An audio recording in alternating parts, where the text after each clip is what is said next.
예, 우리 따라해 봅시다. 성령의 사람은 열매가 다릅니다. 성령의 사람은 열매가 다릅니다. 아멘. 예, 오늘 우리 권찰님을 통해서 우리는 지난날의 이야기를 들었습니다. 교회는 바로 신앙의 이야기가 계속적으로 남게 되고 쌓이게 되어서 또 누군가의 그 삶이 또 따라오는 동생들이나 후손들에게 이와 같이 간증되면서 교회는 교회됨을 잃지 않고 그 자리를 잘 지켜서 가는 것입니다. 그것이 무엇이냐면 바로 초대교회, 아니 구약시대, 아니 인류의 창조주 되시는 그 하나님과 함께 살아갔던 사람들의 이야기가 바로 성경이라는 것입니다. 여러분, 우리는 살아가면서 수도 없는 만남 속에 살아갑니다. 그 만남 속에는 선천적인 것도 있고 후천적으로 우리가 살아가면서 이루어지는 만남도 있습니다. 그 만남 안에는 원하는 만남도 있고 원하지 않는 만남도 있는 것이죠. 그런가 하면 오다 가다 자연스럽게 만나는 그 만남이 있는가 하면 억지로 내 의도가 아니라 그냥 이렇게 생기는 만남이 있어요. 그래서 내가 그 학교에 가고 싶지 않았고요. 내가 그 가정에서 태어나고 싶지 않았고요. 또 그 선생님, 그 친구, 그 지역에서 살고 싶지 않았는데 내가 아무 의도를 갖지 못한 채 태어나 보니까 우리 엄마가 이렇게 생기셨고 태어나 보니까 우리 아버지가 이런 분입니다. 그래서 우리는 선천적인 것은 어떻게 바꿀 수 없지만 후천적인 그 일에 관심을 가지고 그것을 바꾸는 일을 살아가다 보면 우리의 삶에 새로운 날이 온다는 것입니다. 마틴 부버라고 하는 사람은 인생의 진짜 시작은 만남에서부터 출발된다라는 이야기를 했습니다. 여러분, 수도 없는 만남에 의해서 만들어지는 것.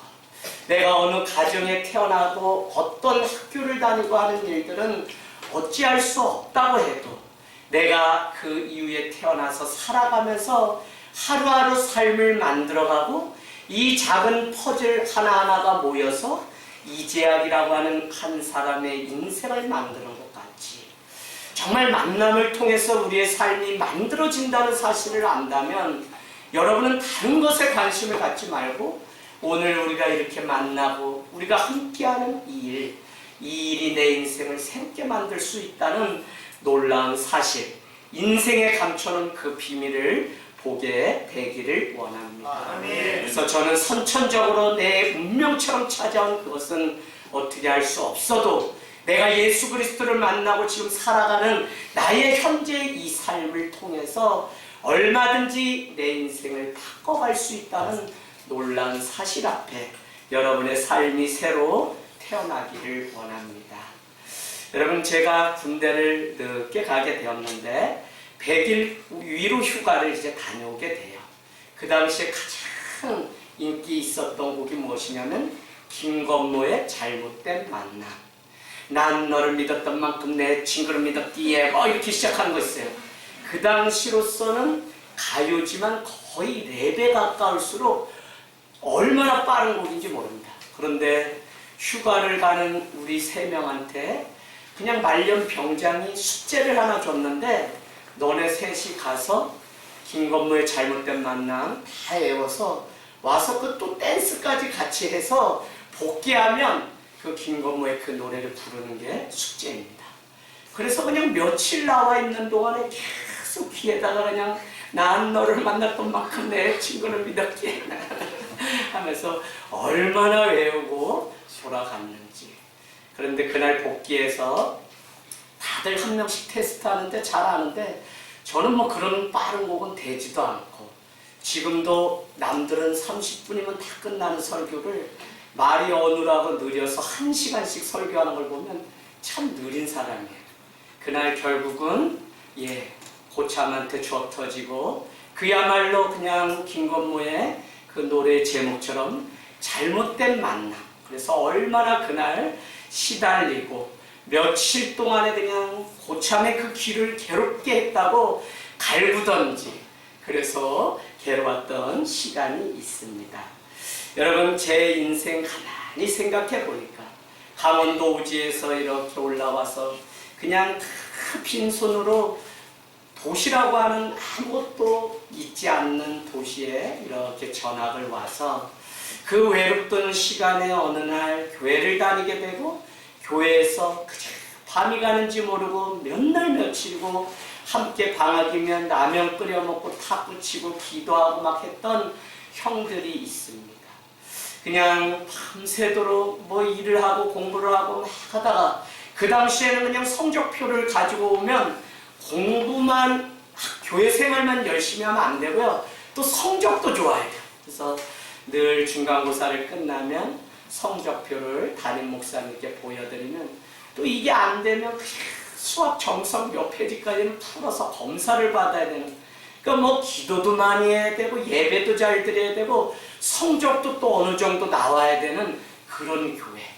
왜 그러냐면 다 가난하게 서울로 올라왔는데, 교회라는 곳을 통해서 신앙 때문에 인생이 바뀌기를 원하는 목사님의 그 간절한 마음 때문에 우리가 그렇게, 그러면 밤새도록 그냥 교회 형들이 뭐 누나들이 영어 가르쳐주고 국어 가르치고 하면서 밤새도록 하다가 이제 집에 가려고 하면 그때 누워서 잠깐 이야기를 한다는 게 어떻게 살아왔는지, 또 내 요즘 고민이 무엇인지 하다 보면 새벽 한 3, 4시가 되거든요. 그러면 그냥 여기서 자자 하고 또 자게 돼요. 그럼 자다 보면 새벽 한 5시, 눈을 붙인 지 얼마 되지 않아서 누가 제 다리 위에 손을 얹고 기도합니다. 앞전에 다녀가신 우리 탁경성 목사님이 깨우질 않으세요. 우리 삶이 어떤지 아시고. 그러면 그냥 이 제 얘기가 그냥 주님 안에서 잘해서 인생 대박 나야 되는데 이 불쌍한 아들 은혜 달라고 그렇게 기도하면 어떻게 해요? 자다가 일어나면 안 돼. 일어나면 혼나잖아요. 그래서 계속 그 기도 속에 그냥 눈물을 흘리면서도 자는 척하고 가만히 있고, 그럼 목사님 나가면 형들이고 누나고 다 그 기도 받고 다 가만히 있다가 일어나서 또 하루가 시작되면 뭐 아침에 사모님이 또 밥 해주시고 우리가 뭐 하다 라면 끓여 먹고 하면 1주일이고 2주고 밤새워서 이야기하면서 어떻게 믿음으로 여기까지 왔는지 선배들의 그 이야기를 들으면서 밤을 새웠던 그 만남이 지금도 잊혀지지 않습니다. 여러분, 우리가 살아가는 이 역사라고 하는 거 있죠? 사실은 작은 물방아가 이렇게 돌아서 그 물을 끌어올리는 것처럼 오늘 여기에 살아가는 우리의 이 삶이, 오늘 이렇게 만난 이 작은 만남이 역사라고 하는 수레바퀴를 지금도 끊임없이 움직이고 돌리고 있다. 아멘. 그래서 저는 제 인생을 바꾼 것도 만남이지만 여러분의 때에 정말 진실한 사람이 되길 원하는데, 그것은 다른 것이 아니라 오늘 이렇게 만나고 내가 무엇을 이렇게 손을 잡고 하는 이 일을 가볍게 여기지 말고 정말 이 만남을 소중하게 여길 수 있는 삶이 되기를 원합니다. 아멘. 왕이시여, 내가 어떻게 감히 노비인 내 장영실이 왕과 함께 저기 북극 칠성을 보고 내가 이 해시계를 만들고 치우기를 만들 수 있는 이런 일들을 할 수 있습니까? 난 도저히 할 수 없습니다. 그때 세종대왕은 영실아, 너 나와 함께 저 북극 칠성을 보면서 함께 꿈을 꾸자고 이야기합니다. 여러분, 교회는 무엇일까요? 오늘 우리의 만남은 무엇일까요? 사실 혼자면 꿀 수 없는 그 꿈을 함께 바라보면서 도저히 볼 수 없고 보이지 않는 그 꿈을 서로 만들어 갈 수 있는 이 만남. 그래서 격려가 필요하고 사랑이 필요하다는 생각을 해보게 됩니다. 역사의 주인공인 세종대왕이 물론 훌륭합니다. 그러나 보이지 않는 노비의 신분으로 신분이 상승돼서 해시계를 만들고 치우기를 만들었던 장영실이라고 하는 한 사람을 통해서 역사는 오늘 우리에게, 여러분, 이순신이 적을 무찌른 건 너무 중요해요, 역사를 보면. 그러나 저는 그 이면 가운데 있는 작은 일에 순종하면서 그 일을 가능하게 했던 한 사람 한 사람을 발견하고 그들을 보는 일이 더 중요한 것 같아요. 이순신이라고 하는 장군이 그 거북선을 만드는 한 병사들의 그 수고와 땀을 만나지 않았다면 어떻게 그 역사는 움직일 수 있었을까요? 아무리 강감찬이 유명한 장군이라고 해도 그 손에 들린 칼과 창을 만드는 대장장이가 없었다면 어떻게 역사를 바꾸고 승리로 만들 수 있었을까요? 결국 여러분, 역사는 자기가 있는 그 자리에서 오늘의 이 만남 가운데서 그것을 소중히 여기고 내게 주어진 길을 말없이 감당하면서 걸어가는 자들을 통해서 이루어진다는 것입니다. 여러분, 이 성이 적으로 말미암아서 함락이 되었거든요. 그런데 적이 들어왔다는 이 소식을 목숨을 걸고 말을 타고 다음 성에 전하는 이름 없는 마병을 통해서 이 나라는 그렇게 지켜지고 산과 골짜기에 성을 쌓고 적이 들어오는 그것을 막을 수 있었다는 것입니다. 저는 정말 역사를 움직이는 많은 만남이 있겠지만 오늘 우리가 만난 이 만남의 소중함을 알게 되니까 여러분이 너무 소중하게 여겨지고요.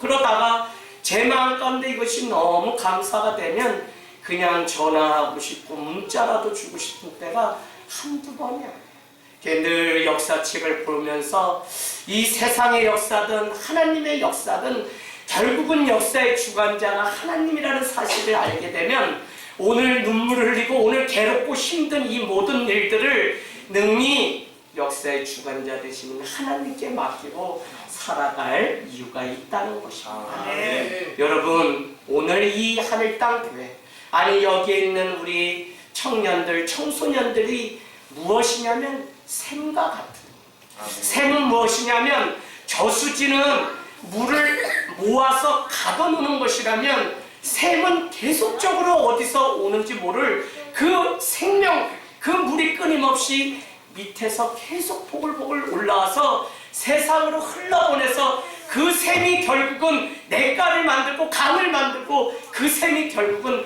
바다를 만드는 것입니다. 오늘 우리의 이 날개짓, 이 움직임, 우리의 이 기도가, 아니 우리의 이 믿음이 작아 보이고 연약해 보여도 우리는 샘과 같은, 그래서 성경에 등장하는 것처럼 생명을 이루는 자가 바로 저와 여러분이 되시길 주님의 이름으로 축복합니다. 오늘 우리가 읽은 이 갈라디아서의 저자는 사도 바울입니다. 그는 선천적으로 로마 시민권자였고요. 그는 유대인이고 가말리엘 문화생으로서 율법을 누구보다도 많이 배우고 알았던 자입니다. 그러나 오늘 사도행전 9장을 우리가 가만히 보면 그에게 또 다른 만남이 기다리고 있다는 사실을 알게 됩니다. 믿는 자들을 죽이기 위해서 제사장의, 아니 로마로부터 그 살인 명부를 가지고 살기 등등해서 다메섹 도상을 지나가는 때에 어디서 왔는지 모를 호련히 하늘로부터 빛이 임하게 되면서 그 빛과의 만남을 통해 인생이 바뀐 것을 우리는 알게 되죠. 사도행전을 읽어보면 그 빛 가운데 들리는 첫 번째 음성은 무엇이냐면 사울아 사울아 내가 왜 나를 박해하느냐라고 묻습니다. 사도 사울은 한 번도 그 이전에는 이와 같은 경험이 없었고 이런 만남이 없었기에 그의 첫 마디는 무엇이었냐면 당신은 누구십니까? 라고 하는 그 질문을 하게 됩니다. 그때 그 부름과 만남 가운데서 들려오는 음성은 무엇이냐면 나는 내가 박해하는 예수다 라고 하는 음성이 들려오게 됩니다. 여러분, 우리가 역사 속에 많은 만남이 있지만 저는 오늘 여러분에게 또 중요한, 아니 내 인생의 가장 중요한 만남, 예수와의 만남을 경험하지 않으면 우리의 인생이 변화가 일어날 수 없다는 것을 나누고 싶습니다. 할렐루야. 사도 바울이 만난 것은 바로 하나님의 아들 예수 그리스도요 성령님을 만난 것입니다. 그것도 자기가 의도한 것이 아니라 강권적으로 호련히 빛이 임하고 주의 성령의 음성, 예수 그리스도의 말씀이 그 삶 가운데 찾아왔다는 것입니다. 송년아, 너가 교회를 다니지? 너 삶 가운데 말씀이 찾아와서 주님이 막 말씀하시고 송년아 나 너 엄청 사랑해, 그런 음성을 들어본 적 있니? 아니요. 없어요. 송주는 있어요? 없어요. 다현이는 있니? 예, 다현이는 있는 것 같아요. 누구한테 물을까? 안지연 있어요? 네. 제가 이렇게 질문하니까 하늘에서 산신령이 막 다현 나는 너를 사랑한다 이렇게 생각하는 것 같은데 아니, 가장 정확한 것은 주의 말씀 가운데 주님이 너는 내 것이라고 약속하시고 확신 주는 그 만남이 있냐는 것입니다. 할렐루야. 여러분, 오늘 우리는 예수 그리스도 성령님과의 만남이 있어야 돼요. 사울, 가장 큰 자는 사울 동안 보지도 못하고 먹지도 못했습니다. 그때 성경에 등장하는 한 인물이 있는데 그는 오늘 사도행전 9장 외에는 등장하지 않는 한 사람입니다. 그러나 그는 역사라고 하는 수레바퀴를 움직였던 사람입니다. 그의 이름은 누구냐면 다메섹에 사는 예수 그리스도의 제자 아나니아라고 하는 사람입니다. 여러분, 다소에 가면 기도하는 사람 사울이라고 하는 자가 있으니 그에게 안수하라는 것입니다.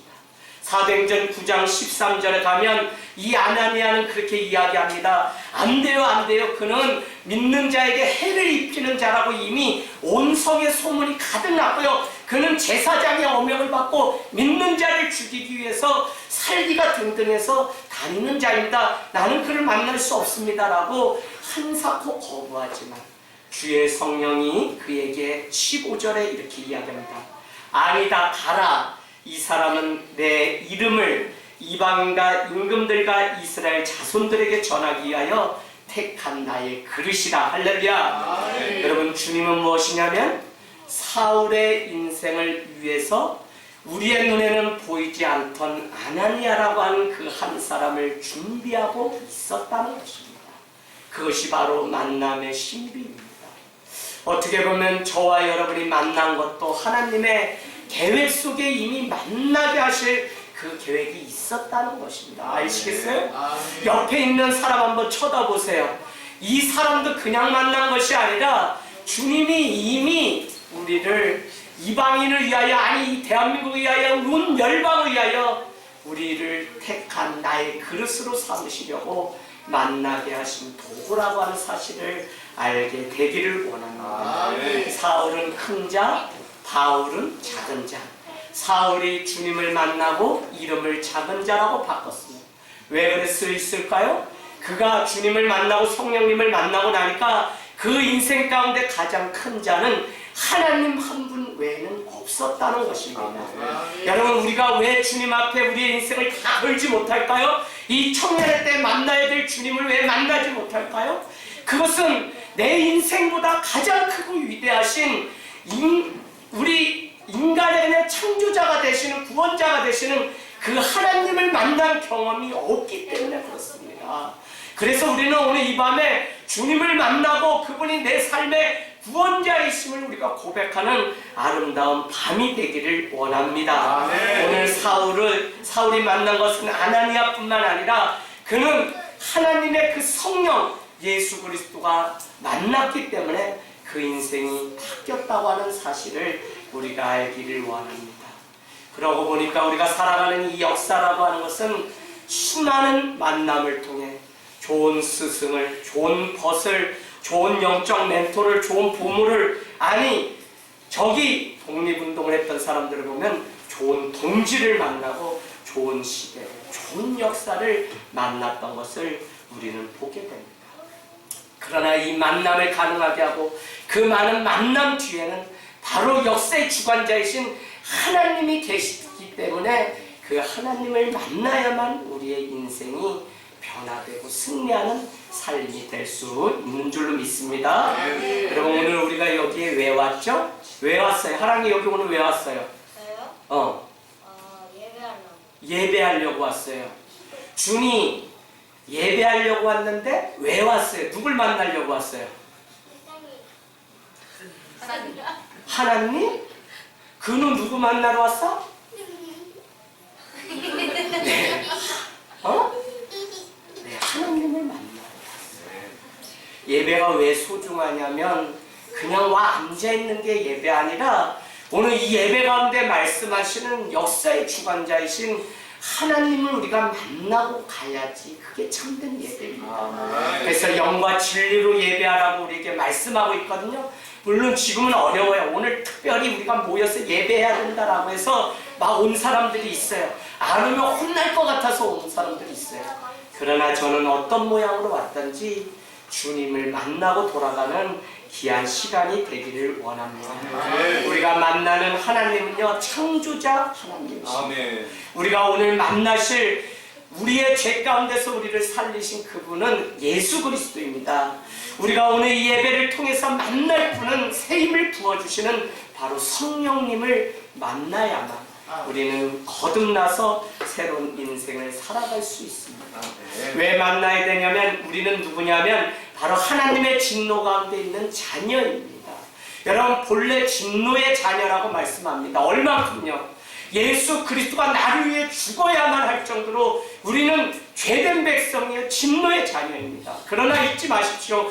복음은 그것만 말하는 것이 아니라 나는 너를 사랑한다고 말씀하시며 너를 사랑하는 자녀라고 우리에게 말씀합니다. 얼만큼요? 하나님이 독생자 예수 그리스도를 나만을 위해서 죽여야만 할 정도로 주님은 우리를 사랑하신다는 것입니다. 그러니까 우리의 죄됨을 우리는 이 예배를 통해서 눈물을 흘리고 참된 회개가 있는가 하면 오늘 이 예배를 통해서 우리는 어떻게 해요? 사랑이신 주님을 만나고 가면 온 천하를 다 얻은 것처럼 승리하는 삶이 될 줄로 믿습니다. 아멘. 성경 창세기 1장 1절은 인류의 시작은 다른 것이 아니라 하나님이 천지를 창조하시는 그 일로부터 시작되었다는 것입니다. 그 전에는 흑암과 공허와 혼돈이 가득한 그곳에 하나님의 신, 즉 성령이 운행하시면서 빛이신 예수 그리스도가 이 인류 가운데 찾아오시면서 그분과의 만남을 통해 빛이 이스라엘에 빛이 있었고 저녁이 되고 아침이 되니 첫째 날. 그래서 우리의 인생의 첫째 날은 성령님 그 빛, 그 예수 그리스도를 만남으로 인해서 우리의 인생의 첫날 의미 있는 시작이 될 수 있다는 것입니다. 아멘. 하랑아, 너 얼마나 살 것 같아? 저요? 몇 살까지 살고 싶어요? 100살이요. 100살 왜? 왜 그렇게 많이 살려고 그래?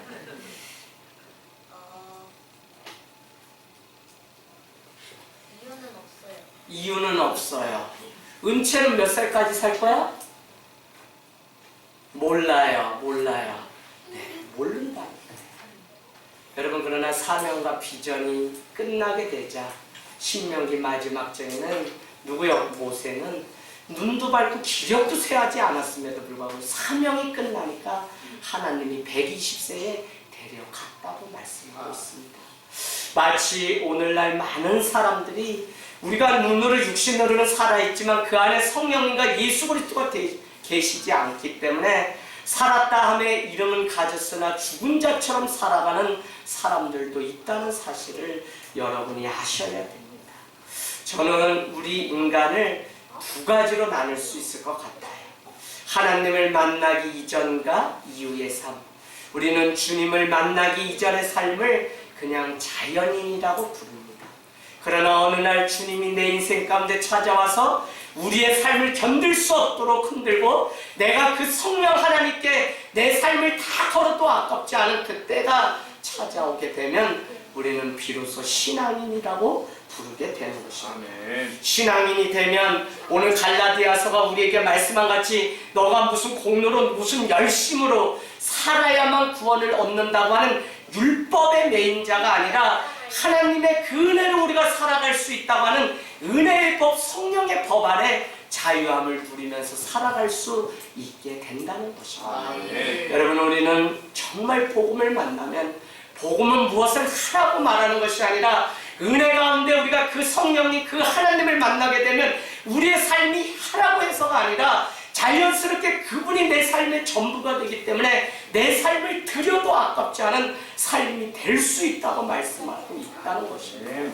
그래서 왜 하늘땅교회가 자발적 신앙을 강조하고 여러분이 이제는 여러분의 발로 여러분의 손으로 일찍이 할 수 있다면 오늘 이 예배를 통해서 성령님을 만나고 억지로 하는 공부, 억지로 하는 독서가 아니라, 억지로 하는 예배가 아니라 정말 주님 내 인생의 전부이기 때문에 그분 앞에 나오는 예배, 그분 앞에 드리는 기도, 그분 앞에 드리는 사랑 우리 가운데 있기를 원합니다. 여러분, 성령을 만나는 이 과정이 없게 되면 우리는 누구 때문에 교회를 다니는 신앙인에 불과한데 그 일은 오래가지 못해요. 이 일을 가장 많이 경험한 사람이 누구냐면 우리 교회에 박중이라고 있어요. 박혀. 저는 가만히 뒀어요. 전화도 없어요. 물론 엄마의 열심으로 인해서 열심히 모든 예배를 다 놨어요. 그러나 이 아이들이 어떤 믿음인지 저는 보기를 원했고요, 그냥 두기를 원했어요. 더 봤더니 예배가 있는지 없는지 모르고 자기 생일날 케이크까지 우리가 다 준비했는데 그냥 TV 자고요, 그냥 하루가 천년같이 이미 깊은 입신 가운데 일어나지 않아요. 동네에 있는 같이 간 막 우리 친구들이 가서 깨워도 교회에 안 온다는 거예요. 얼마나 좋을까요?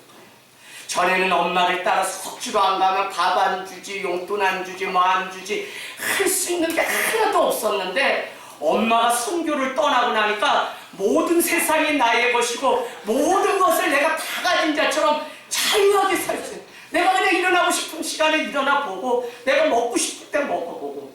애가 오늘 보니까 살이 쪘어요. 저 비결이 어디 있을까? 여러분, 우리의 자녀들이 정말 억지로가 아니라 이 아이가 인격적으로 주님을 만나고 주님 때문에 살아가는 삶이 되도록 여러분 축복하는 인생이 되기를 주님의 이름으로 축원을 드립니다. 여러분, 우리는 주님 안에서 하나님의 자녀, 주님의 제자로 인생의 신분이 바뀐 자입니다. 그냥 교회를 다녀서 주님의 제자, 즉 그리스도인, 크리스찬이라고 부르는 것이 아닙니다. 여러분이 잘 아셔야 되는 게 우리는 분명히 세상의 빛이 되기 위해서 빛과 소금이 되라고 말씀했는데 이 원리를 모르니까 우리가 어떻게 해요? 겨우 조금 열심히 있으면 세상의 빛이 아니라 그냥 교회에서 열심히 내는 빛은 될 수 있어요. 그러나 여러분, 주님은 교회에서 빛나라고 하는 것이 아니라 세상에 나가서 빛이 되라고 했는데 그러려면 어떻게 해요? 세상에 나가서 빛이 되려면 성령 하나님 가운데 우리가 살아가야지.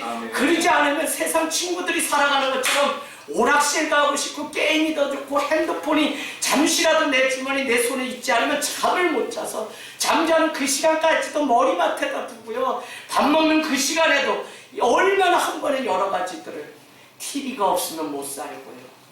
여러분은 그것이 내가 그냥 하는 것 같지만 그렇지 않아요. 여러분, 지금도 세상은 보이지 않는 힘에 의해서 돌아갑니다.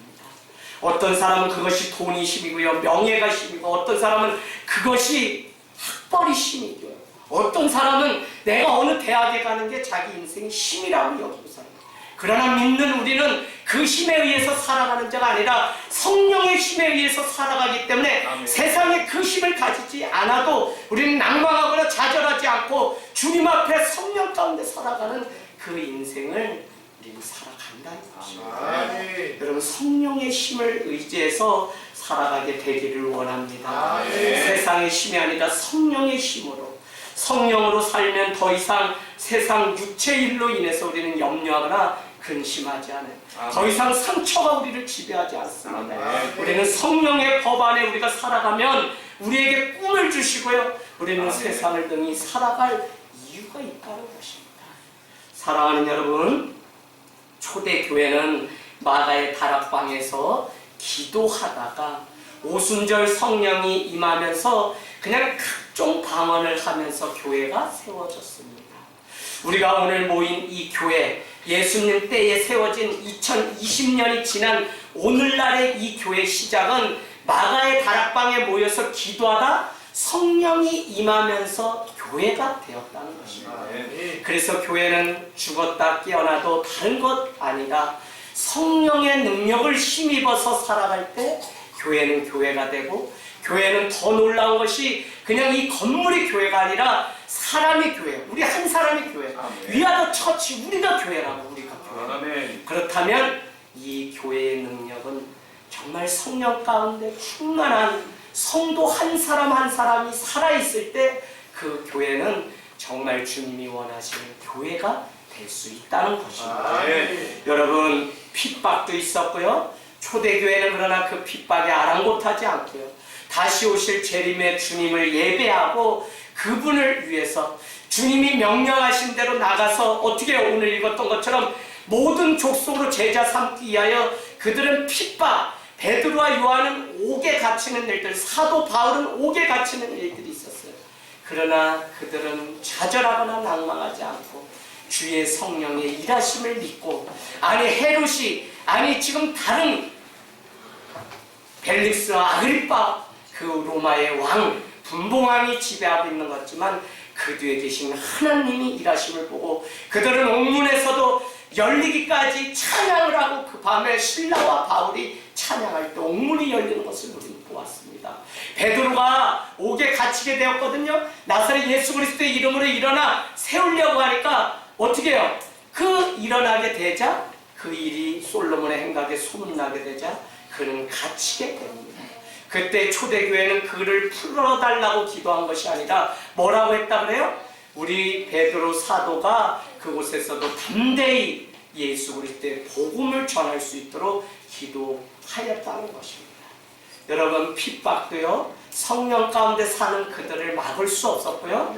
정말 그들의 삶이 성령이 지배하게 되자 성경의 부흥이 일어나는 많은 곳에는 이런 표현이 있습니다.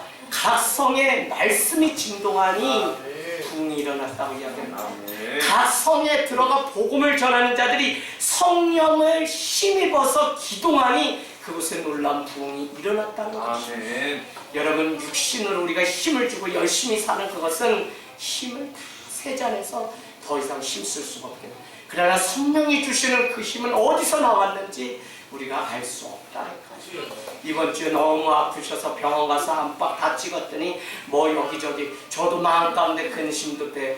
그래도 마음 가운데 저녁 기도회를 통해 안수하는데 제 마음에 뜨거움도 있고 주님이 고쳐주시겠다는 믿음이 생겼어요. 제가 그 다음날 전화를 드리고 집사님 어떠세요? 목사님 이상합니다. 제가 뜨거워지면서 다 나은 것 같습니다. 계속 한 주 두 주 염려가 돼서 종합병 갔는데 원인은 알 수 없다고 하고 그러니까 어떻게 돼요? 우리 교회 유일한 어머니고 우리 집사님 무너지면 가정이 무너지는데 걱정이 되는데 목사님 제가 좋아지고 있습니다 라고 하는 고백을 하는 것을 보았습니다. 여러분, 성령 가운데 우리가 살아가고요. 윤동주의 고백과 같이 내게 주어진 길을 걸어가야지라고 하는 이 놀라운 고백이 우리의 고백이 되길 원합니다. 특별히 청년의 때에, 청소년의 때에 시대를 원망하거나 부모를 탓하거나 누구를 탓하는 데 인생 허비하지 마십시오.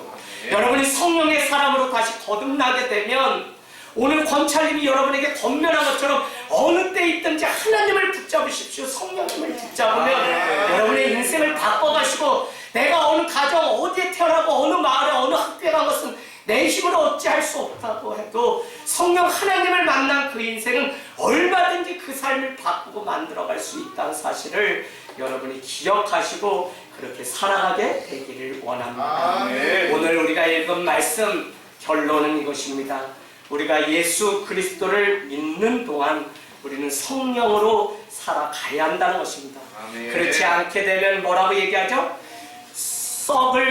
썩어 없어질 육체의 열매를 거두게 된다는 것입니다. 여러분의 일평생 열심히 살았는데 내가 열심히 교회를 드나들었는데 오늘 16절은 육체에 이른 현저하니 호색과 음행과 술 취함과 방탕과 쭉 이런 거짓과 분열과 이단과 하는 많은 것들, 이단도 그냥 빠진 게 아니라 육체 가운데 거하기 때문에 성령 가운데 민감하지 않기 때문에 무엇이 참인지 분별하지 못하기 때문에 이단의 열매를 맺는다는 것입니다. 왜 다투고 분을 짓고 당을 짓고 서로 자꾸 싸움을 해서 사이를 내냐? 이단이 사이를 내는 자들이거든요. 왜 내요? 다 육체의 열매라는 것입니다. 그런데 여러분, 호색, 음행, 우상숭배, 주문, 원수, 분쟁, 시기, 또 당짓는 것, 분열, 이단, 술 취한 방탕, 이 육체의 열매들은 여러분이 보시면 아시겠지만 눈에 보이는 대로, 내 감정대로, 느낌대로, 하고 싶은 대로 살아가는 육체의 열매들이 이런 것입니다.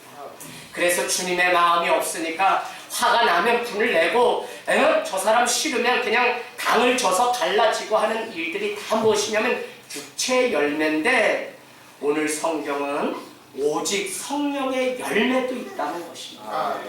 여러분, 사람은 반드시 살면 끝나는 것이 아니라 흔적을 남기기 마련이라니까요.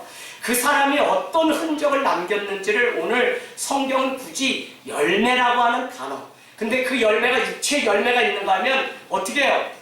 성령의 열매가 있다는 것입니다. 근데 육체의 열매는 결론은 무엇이냐면 뭐라 그래요? 이런 사람들은 하나님의 유업을 받지 못한다고.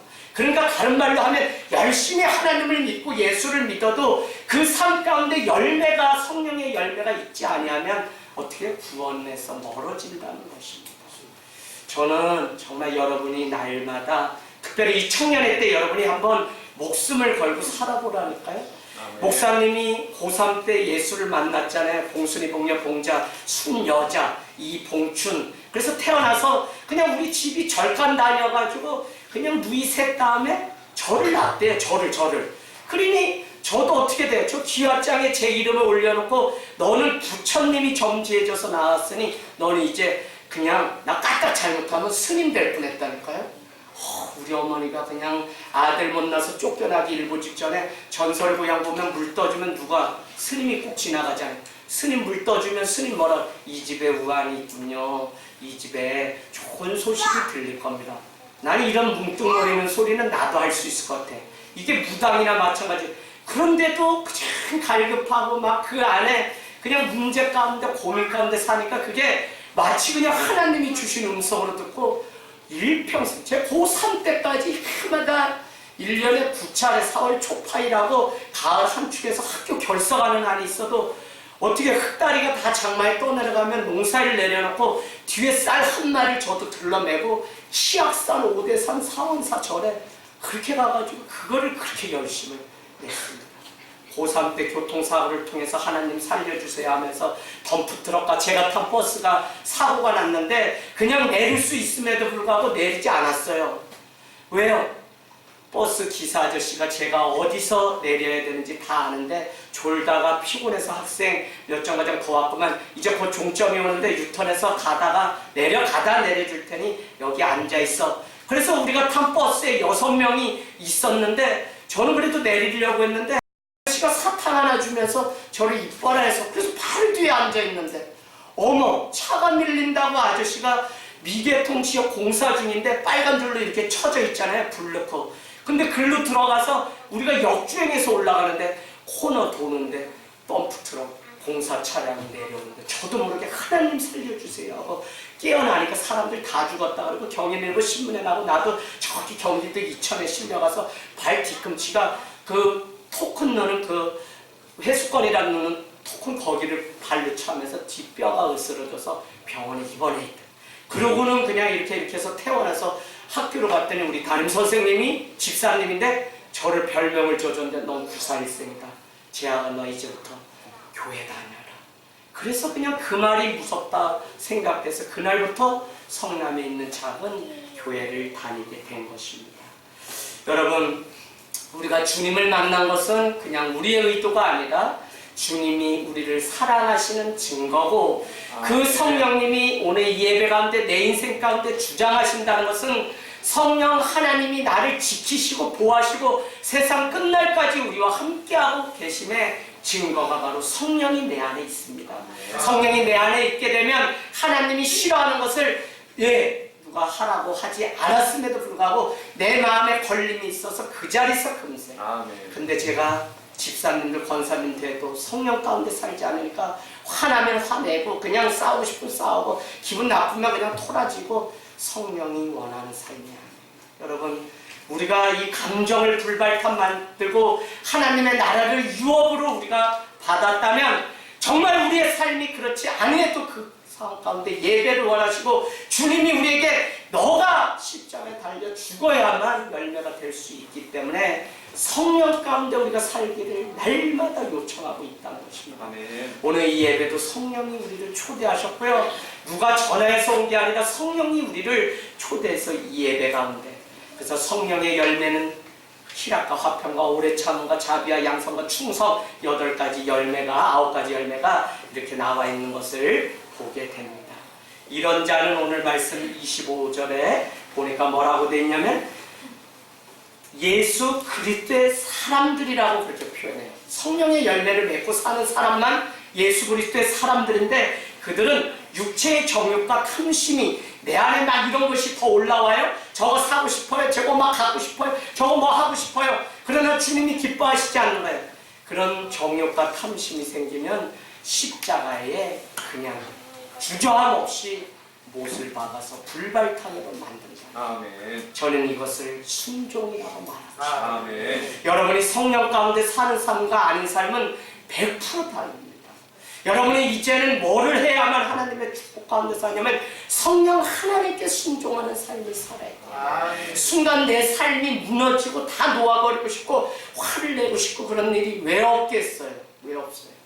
그럼에도 불구하고 순간마다 성령이 원하시는 것이 아니기 때문에, 하나님을 근심시키는 일이기 때문에 그 가운데 순종하는 삶, 그것이 될 때 우리는 형통한 삶을 살아갈 수 있는 줄로 믿습니다.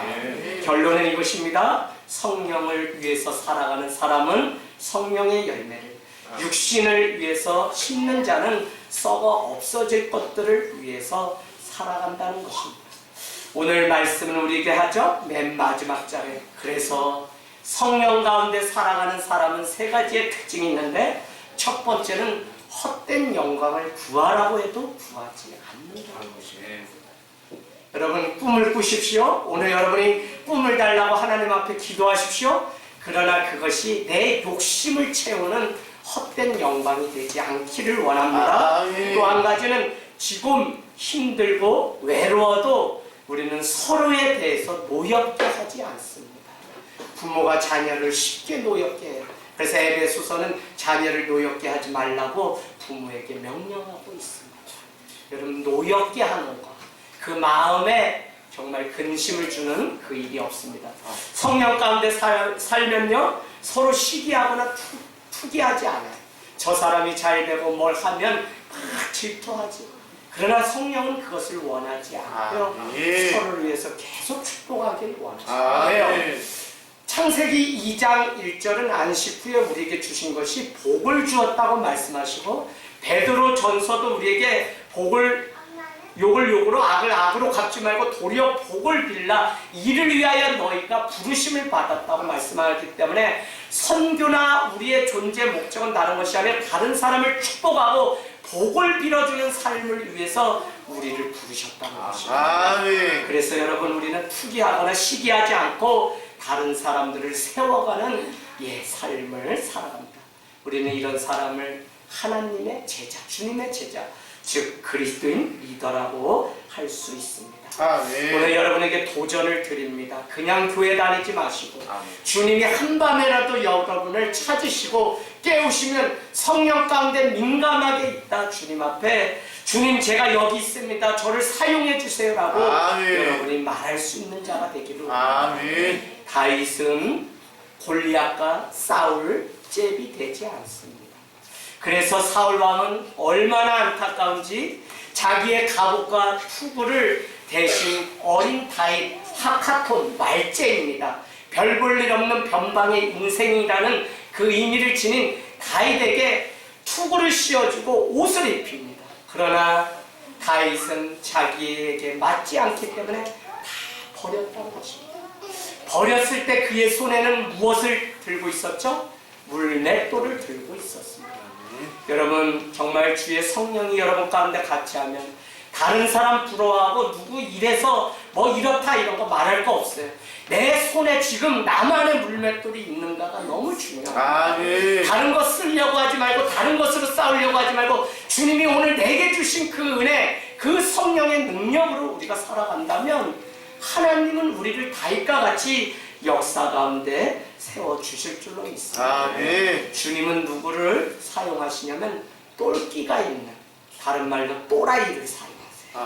여러분 이런 말 들어봤어요? 아유, 앞에서 설교하는 목사님이 또라이 이런 거는 또라이가 좋다는 거야? 또라이, 똘끼가. 그건 무슨 말이냐면 주의 성령이 우리 가운데 있으면 그냥 다른 사람들이 살아가는 그 방식이 아니라 성령님이 원하시는 삶을 살아간다니까. 그러면 그 삶이 세상 사람들이 볼 때는 유별난 삶이고 저 사람 또라이예요. 이렇게 살면 분명히 세상에서 낙오되고 퇴보되는데도 내가 지킬 것 지키기 위해서 성령님이 근심하기 때문에 하나님 앞에 정한 마음을 달라고 했던 다윗의 그 마음처럼 정한 마음 그대로 우리는 타협하지 않아요. 여러분 제가야 평범한 사람이 아니에요. 여러분 제가 뭐 여러분이 볼 때 어떨지 모르 제 똘끼가 있어요. 어디 모임에 가면 제가 이상한 사람이 된다니까요. 아니 길 가다가 마주친 사람하고 창문 내리고서 안녕하세요 아저씨하고 인사하는 또라이지 그게 뭐예요. 사람 우리 교인들도 저를 처음에 만난 분들은 우리 목사님 이상하다 뭐 잘못 드셨나. 아니 내가 어느 곳에든지 주의 영광 그 한 영혼의 소중함을 알기 때문에 먼저 내가 인사할 수 있는. 근데 그거 내가 할 수 있는 용기가 아니에요.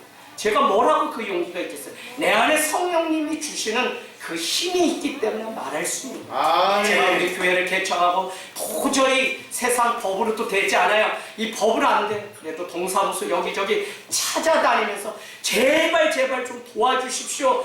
나라가 돕지 않으면 우리 살 수 없습니다. 안 된다는 거예요. 그런데 제가 우리 집사님 이만해서 도와주셔야지 삽니다. 그러면 서류를 만들어 와버려요. 그래서 그냥 팔로만 해서 아니 경기도 아니 청와대 가서라도 대통령께 도장 하나 찍어다가라도 내서라도 제가 하니까 길이 열리고 생명이 비록 작은 거지만 우리 안에 있는 성령의 담대함이 아니고서야 우리가 어떻게 이와 같은 일을 할 수 있겠습니까? 말씀 찾아서 읽고 마치겠습니다. 사무엘상 16장 13절. 여러분 다윗의 승리는 결국 무엇이었는지 제가 여러분과 찾아서 읽고 마칠 텐데요. 우리 찬양 같이 준비해 주시면 좋겠습니다. 사무엘상 16장 13절 맞나요? 사무엘상 16장 13절 구약 434페이지 우리 같이 좀 읽고 마치겠습니다. 다윗이 가장 작은 자와 아무것도 아님에도 불구하고 승리한 비결 같이 읽습니다. 시작.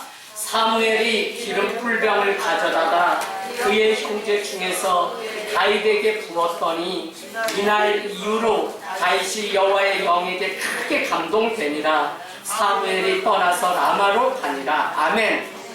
다윗의 그 마음의 중심을 하나님께 드린 그건 믿음입니다. 그러나 성경은 더 구체적으로 말하면 성령에 감동된 자가 다윗이라고 말씀하고 있습니다.